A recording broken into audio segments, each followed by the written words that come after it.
Hi guys, welcome back to the James Bond Show. I'm your host, Krazy Kajeevie, with no fears, limits, or substitutes. Alright guys, I've got a big show for you. The bad boy of James Bond is going to give you my dream James Bond film. Now, I've wanted to do this for a while. So what is my dream James Bond film?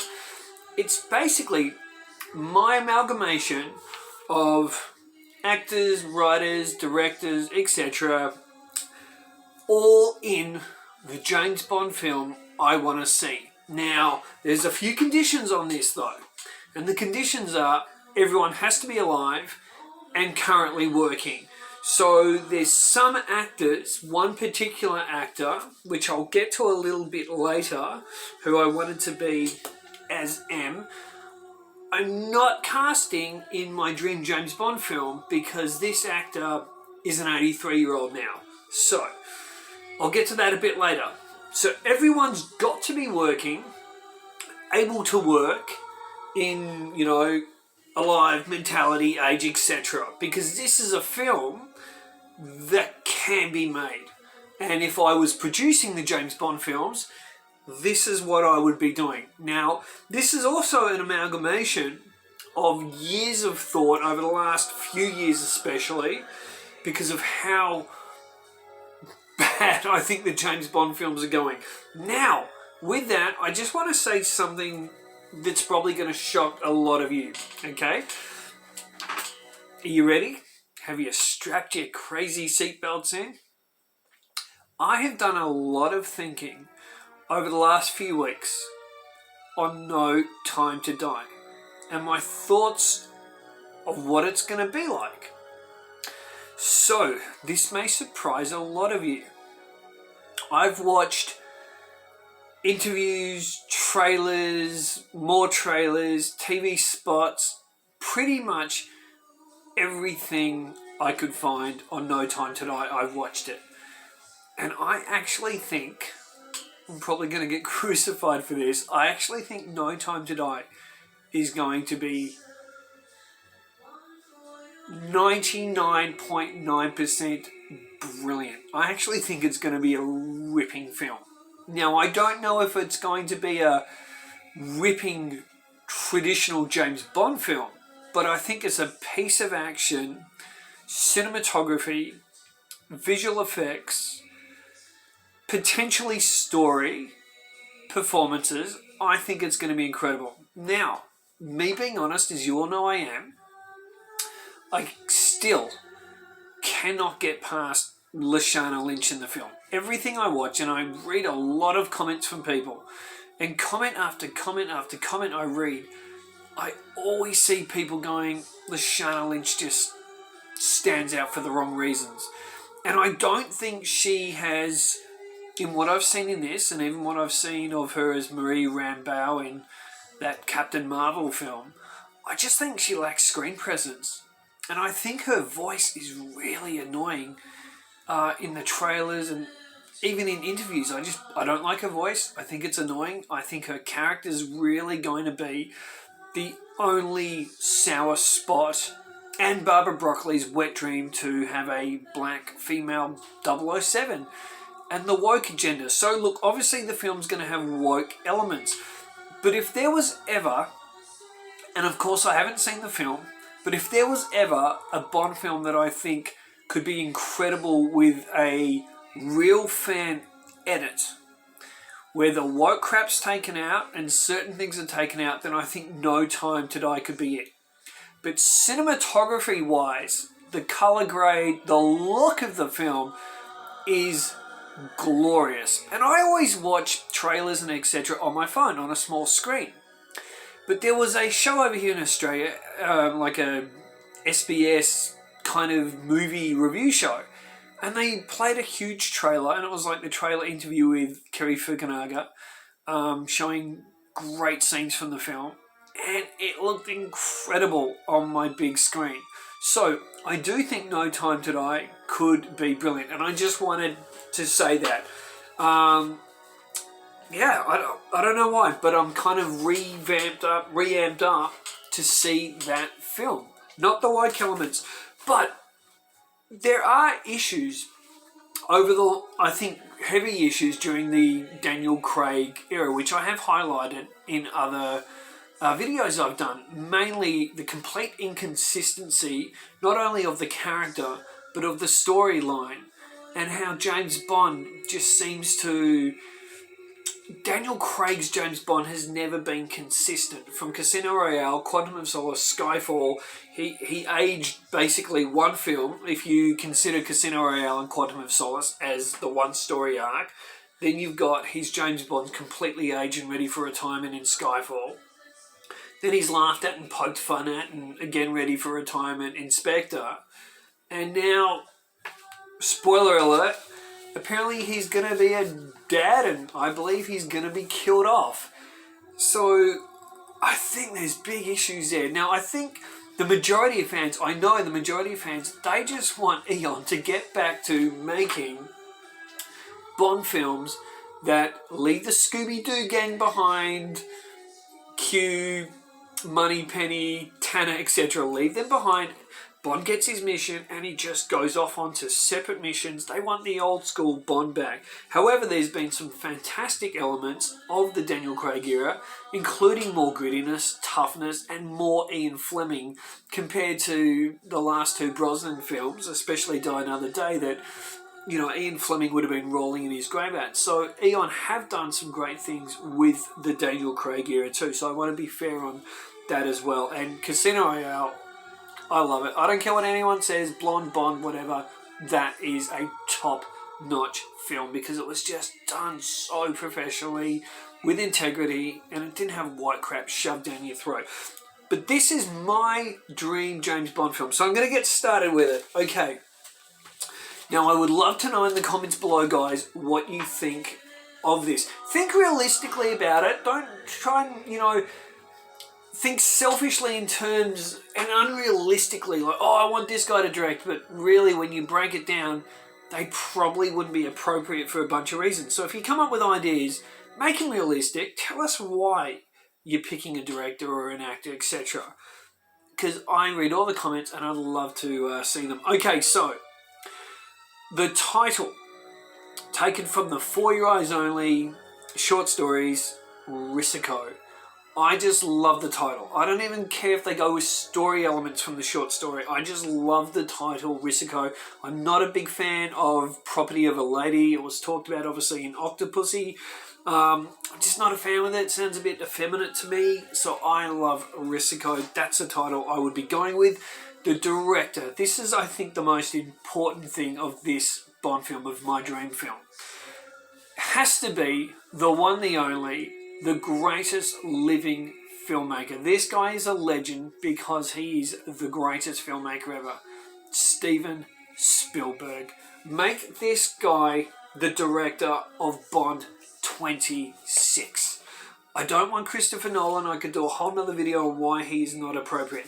Spielberg, basically Indiana Jones was born from Spielberg wanting to direct a James Bond film. Cubby wouldn't hire him. He only wanted British directors, basically. Of course, Cary Fukunaga is an American director, the first American director they've hired. Now's the time for Steven Spielberg. Indiana Jones was born out of his love to do a Bond film. George Lucas said to Spielberg, well, look, I've got this kind of film that I think can be a trilogy that you can have a look at.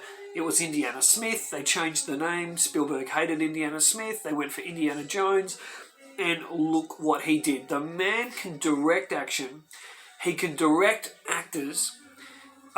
His visual imagination and scope and knowledge is incredible. He now doesn't even storyboard. Most of his films are not storyboarded. He literally goes on the set, looks at everything, he's like, okay, I need a wide angle lens here, we're going to go wide angle, or we're going to go close up, but I'm going to use a wide angle lens even on the close up for this reason and that reason. And the crew he always brings on board are top notch. But of course, I would want to, because it's my dream film and not Steven Spielberg's dream film, I'm going to bring some crew that I think would make his film, Steven Spielberg James Bond film, even better. So, Steven Spielberg, let the guy direct a Bond film. Barbara Broccoli, not that you'll ever see this, but if you do, pick up the phone, and you know what? pick up the phone to Steven Spielberg, not me. But you know what? Steven Spielberg's name on this poster alone and advertised that it's directed, that he's finally directing a Bond film, would literally add over $200 million to the box office. There is no doubt. This is the greatest, most famous filmmaker ever. People that don't even go and see Bond films will want to go and see it just to see what Steven Spielberg did with the James Bond IP. Get Spielberg on. Even if you have to pay him $50 million to direct, whatever, pay him, get him on board. Because you're going to save the money when Daniel Craig's gone anyway, because this actor who should be cast as James Bond will cost you nothing. And in my dream James Bond film, yes guys, no surprise here, good. Matthew Good, make him James Bond in my dream James Bond film. He's smooth, he's suave, he's great looking, he's a family man. He could do the kind of Roger Moore, Connery style thing. He's got humour. I think he would just be so good for promotional reasons as well. He's great with his fans, and he's just a brilliant actor, and the ladies love him. I think guys would want to be him. Matthew Good. I want to bring back Blofeld. Yep. What ideally I would love for my dream Bond film, and if it means changing the title from Risiko, I would actually love the 3-part Blofeld trilogy to be done. So I would love to see Thunderball, On Her Majesty's Secret Service, and then You Only Live Twice. Those 3 in order, made as a full Blofeld trilogy. That is my dream.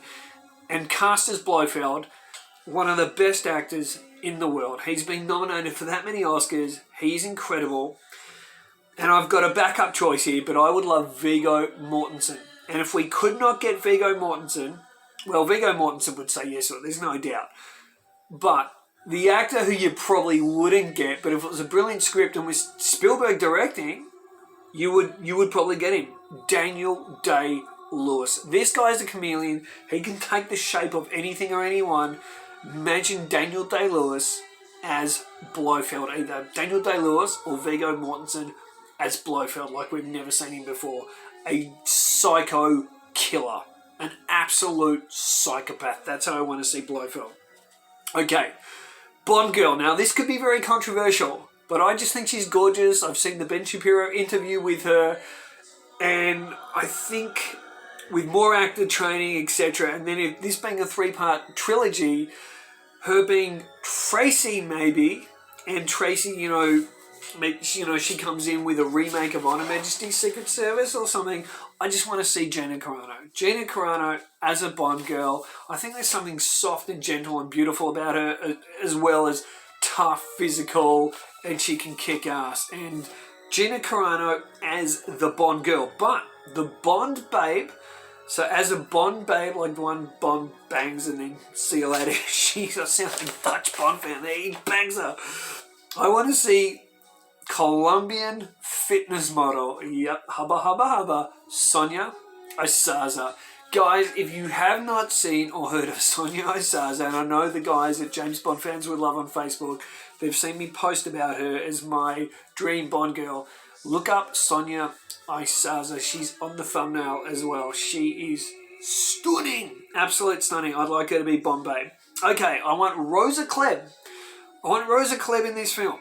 And my dream cast to play Rosa, or casting to play Rosa Klebb, is the brilliant, again, Oscar nominated, I think she's even won one, Frances McDormand to play Rosa Klebb. And if she is not available, if they can't get her, I think she would do it, and I think she'd be brilliant. And again, she can become any kind of character. She's incredible. Toni Collette, Australian actress, Toni Collette, she can also transform into anything. She was the mother in The Sixth Sense. I think she could make a great Rosa Klebb. Okay, now this is an interesting casting here. My dream M. It's got to be a male. M's a male to me. Should never be a female. Timothy Dalton. Yes. No, quick backs to his Bond in The Living Daylights of License to Kill. Okay, maybe one sneaky little inside joke that the fans will get, a little line or something. But Timothy Dalton, have him all suaved up, shave the beard, get his hair all nice. Timothy Dalton as M. Now, The original Dreamcast and the one I wanted for years to be in, which I mentioned at the start of this show, was Anthony Hopkins, Sir Anthony Hopkins. But he's now 83 years of age. That's why he's not here in my dream James Bond film. But I think back when Judi Dench was cast, I think they should have cast Sir Anthony Hopkins as him. He would have been incredible. Okay, so Felix Leiter. Now, I love this choice. I've really, really thought about it. And this guy is even though he's a big-time lead actor, he's also an incredible... Everyone probably would agree he does his best work as a character actor. Brad Pitt as Felix Leiter. And I reckon he could really ham it up a bit, or Jack Lord it, Jack Lord as Felix in Dr. No. Brad Pitt's he is cool as shit. He's just cool. Brad Pitt as Felix Leiter. Bring that on. Okay. Song to sing the song. British singer Matt Cardle. Now, if you've never heard of Matt Cardle, YouTube Matt Cardle. First time ever I saw your face doing that song. He was on, I think it was Britain's Got Talent. Matt Cardle. He's incredible. Incredible voice. Score. To do the score in my dream James Bond film, the one, the only, has to be David Arnold. I'm sorry, Johnny Williams, you're getting a bit long in the tooth, and I know you'd love to do a great Bond score with Spielberg directing, but it's got to be David Arnold. The fans want him back, and I want him for my dream Bond film. The car. Okay, enough of the Aston Martin. I would love 2 Lotus cars in this film. I want them to bring back the old Lotus Esprit, just in a cameo, even just if it was in the PTS. And I want them to, excuse if I screw the pronunciation of this up, the Lotus Evija. It's Evija, I believe. Evija. It is stunning. It's the one in the thumbnail as well. So let's bring back the Lotus. This thing looks sick. I believe it's an electric powered car. Of course, if it had a big ass engine put in it, big petrol guzzler would even be better. A gadget for this car I've invented myself is called the pump jumper. Of course, Q would give Bond the pump jumper. What is the pump jumper? When Bond's in a car chase, he's in his car. Imagine this is a Lotus. There's cars in front of him. He clicks a button and out comes from under here, big like a metal rod thing, or whether it's a gas container, and it goes right in under the other car. An explosion picks up under the car, and then the car in front goes, or basically lifts up. So it's pump jumper, whether it's a big metal stand, comes out and goes boom, boom, and it hits the ground and into the car, and it basically flicks the cars in front of Bond in the air, and you get this incredible shot where cars are going boom, boom, boom, boom. He could have a reverse one. He could have a reverse pump jumper. So cars are flying there as Bond's getting through. That's my gadget, the pump jumper. Now, I haven't put down here on my list who I would want to play Q. I don't want any of the old... I don't want Ben Whishaw. I don't mind if Ben Whishaw's Q going on in the continuing films.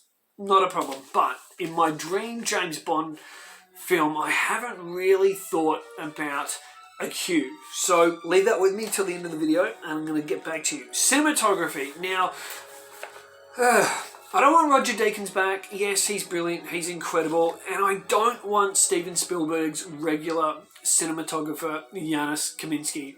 I'm not a fan of his anymore. Just especially what he did on Indiana Jones, Kingdom of the Crystal Skull. Seriously, it looked like an elephant blew its wad load all over the screen. It looks terrible. Oh, it's horrible. It looks like a cheap postcard or something. Cinematography, I reckon the work of Linus Sundgren, what he's doing, and of course under the direction of Kerry Fukunaga, the colour, the grade, the film stock, I believe they've shot on 35mm. Could be wrong, got to look into that if it was high def, but I believe it, I'm pretty sure it's film stock they've used. Linus Sundgren, the work he has done on No Time to Die looks freaking awesome. So, and I reckon he's the type of cinematographer that Spielberg would gel well with and work well with, and would blend into Steven Spielberg's style. So that is what I would want there. Linus Sundgren. Editor. Who would I want to edit? The editor that Steven Spielberg uses, I believe from memory, it is, I think he's still using Michael Kahn. I think he's still going strong. So it would have to be Steven Spielberg's editor, Michael Kahn. Got a great relationship with him. If you're still using him, go with him. Who would play Q? Who would play Q? Oh, guys, this is a tough one. Simon Pegg. Why not? Simon Pegg. I reckon Simon Pegg could do a good Q. I reckon he'd be pretty good as Q. That's off the top of my head. Maybe Simon Pegg. I know he's kind of overused, and he is like really, in a way, kind of the gadget, or at least the tech guy, a bit of the tech guy in the Mission Impossible series.